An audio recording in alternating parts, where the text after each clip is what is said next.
If you're a Peter Obi supporter, then you should listen to what I'm about to say because it's absolutely important.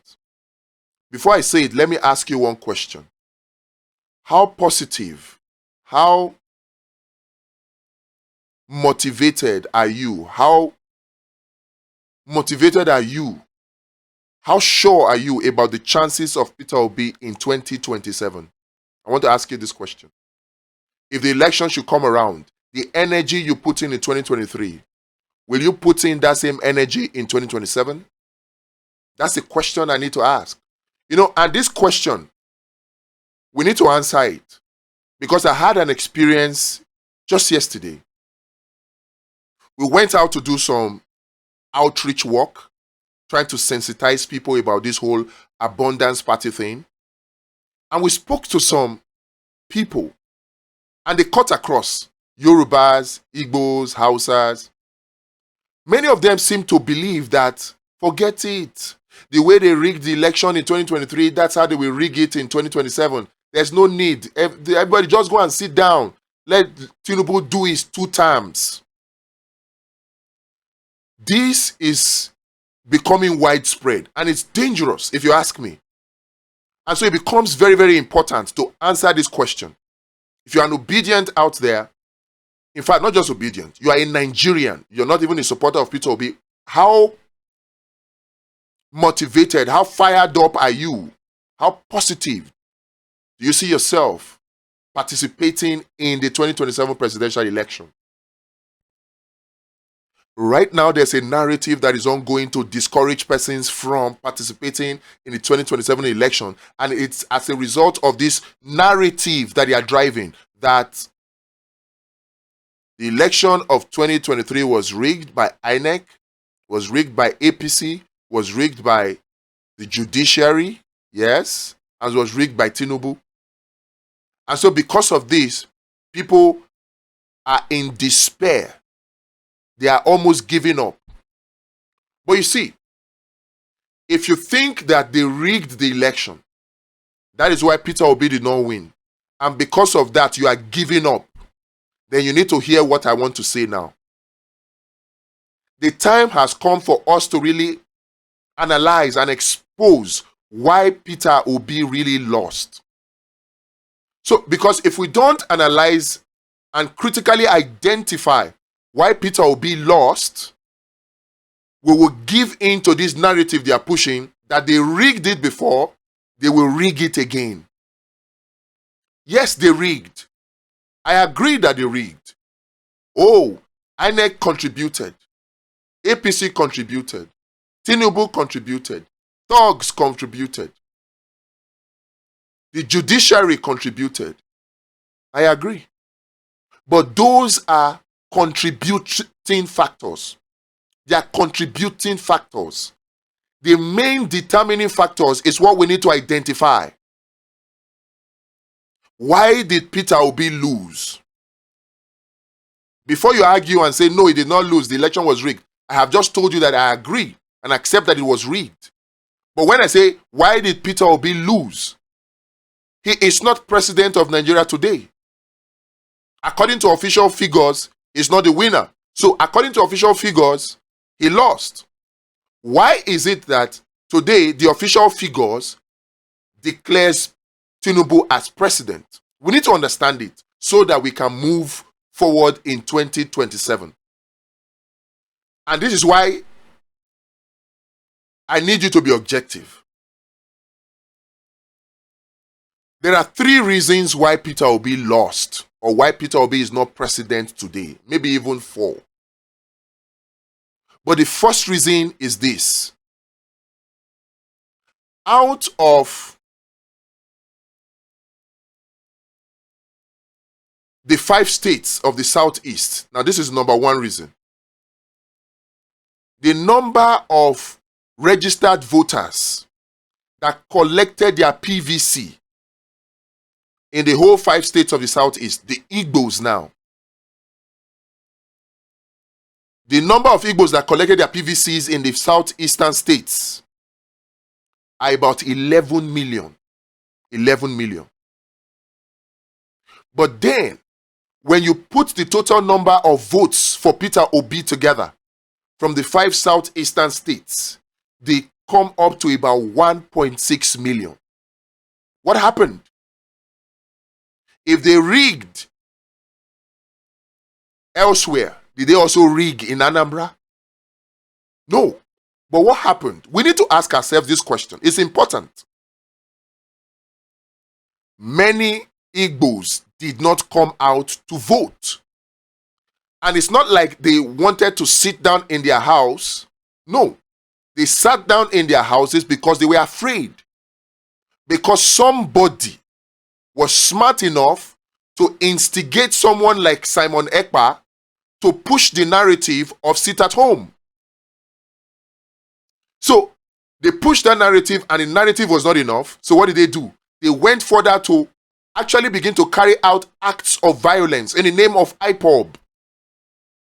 People were losing their lives. So they were scared. Even those who defied the sit at home, old women were beating their goods that they shaded in front of their houses, destroyed. So most Igbos did not come out to vote out of fear of sit at home, or violating sit at home. So the vast number of Igbos did not come out. Out of 11 million people, Igbos that collected PVC, only 1.6 million people, Igbos voted. So about 9 million Igbos, 9 million Igbos did not vote for Peter Obi.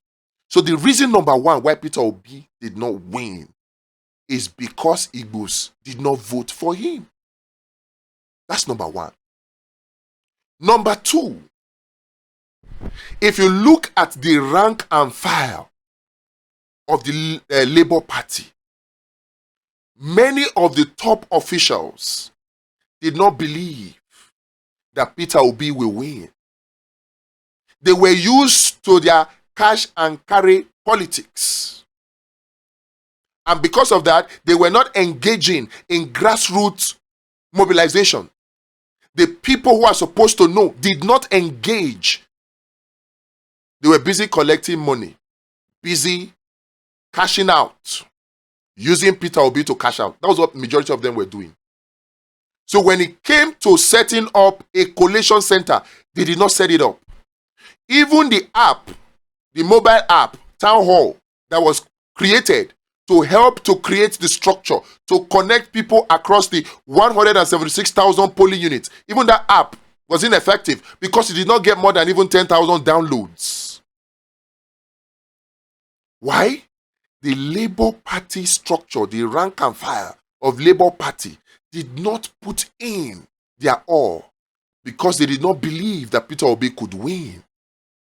So, no collation center. Right now, no collation center.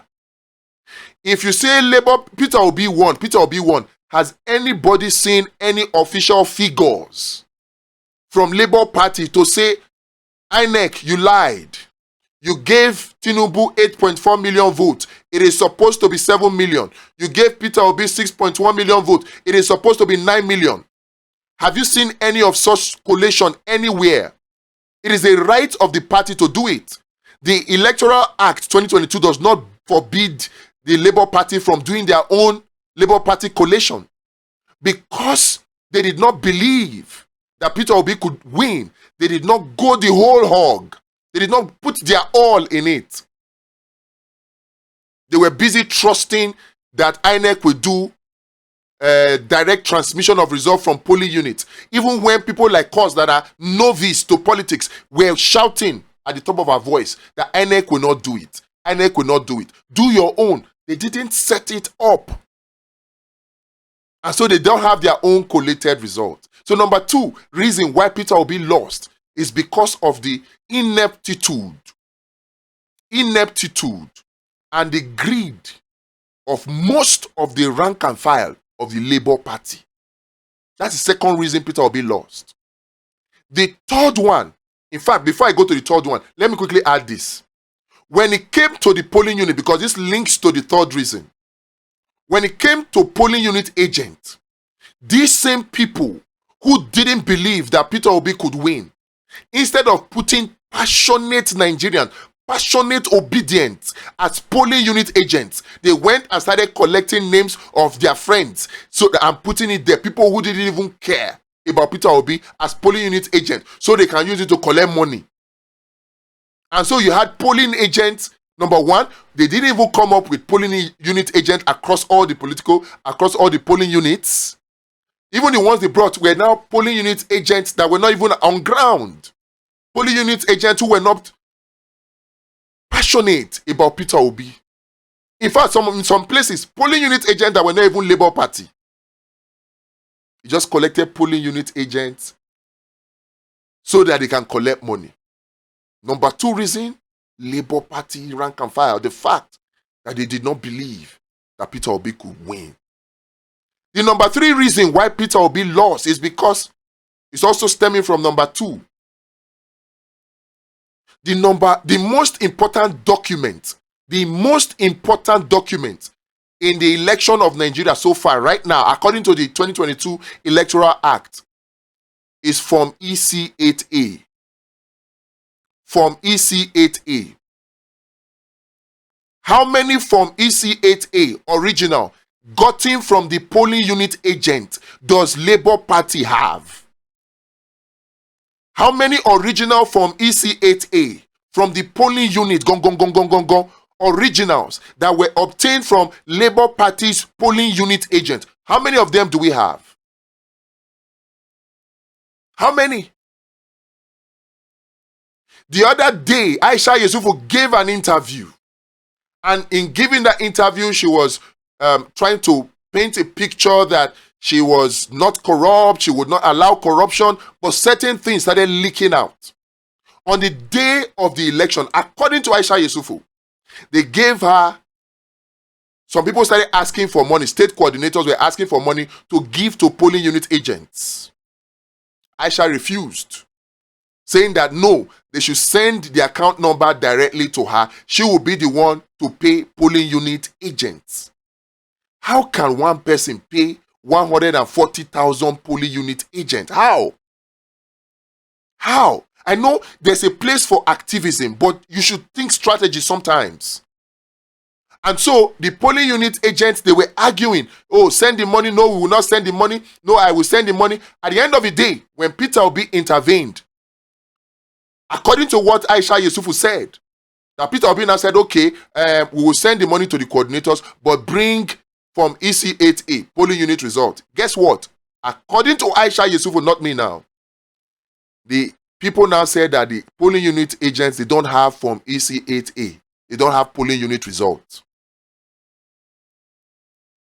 So when you jump and say judiciary this, judiciary that, judiciary did their own. There are 4 grounds, and I came out to scream it that time, but people said that my mouth was smelling. There are 4 grounds. 3 of those grounds were dependent on the prerogative of the justices or the judges of the tribunal. It was dependent on how they interpreted it. However they interpreted it is their interpretation. They are entitled to their interpretation. You may not like it, but it's their interpretation. They are backed by law to have it. And since they are the judges or the justices, it is their interpretation that we stand.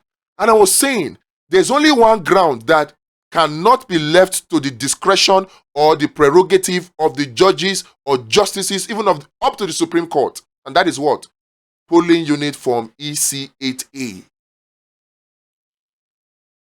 Polling unit form EC8A. If INEC did not give you polling unit form EC8A, you could have gotten from police or other security agencies. Get your form EC8A, collect your original result, and then tender your original result to court. Like Adeleke did in Osun. And then with that, your original result, you can say, okay, these are the polling units from EC8A result. These are the originals that we got from our polling unit agents. And then the one that INEC uploaded is fake. You prove it, you present the original. The court will see. And then we would have won on that ground. But no. No from EC8A. Why? Because polling unit agents did not get it. And you know the funny truth? From what we can see now, from the report that, what's this group now? that Osita Chidoka set up. From that report, you could see that even the Labour Party polling unit agent in most of the polling units compromised. Because it's only when they compromise that the changes that we're seeing at the registration area or ward level, at the local government level, all those changes are only possible when your own agents are compromised.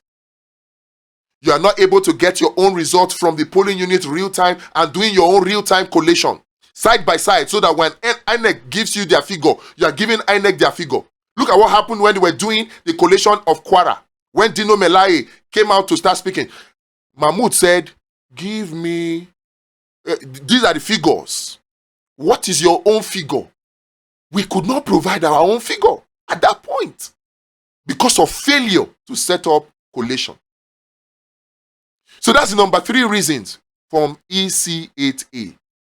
If we take care of these 3, even if INEC and Judiciary want to do their thing, or APC and Tinubu want to do their thing in 2027, if we take care of these 3 things, we will defeat them in 2027. The reason I'm saying this is so that we can know that there is still hope. Don't let them make you give up by forcing this narrative on you that it was because of rigging, and because they rigged it before, they will still rig it again. Yes, they can do their rigging, but we can check them. We can check them in 2027. And that is only possible if we start now. We need to create a structure, a network of patriotic, passionate Nigerians. And it can only happen when we have credible political party. And that's why we need you to join us to create this political party. We will not get tired of screaming it. We will continue to scream it until we get critical mass.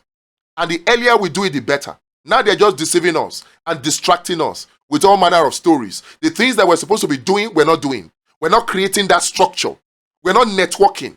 I should be able to sit here in Abuja and know who is fighting and defending the interest of Nigeria in Sokoto, or in Borno, or in Akwa Ibom, or in Lagos, or in Delta.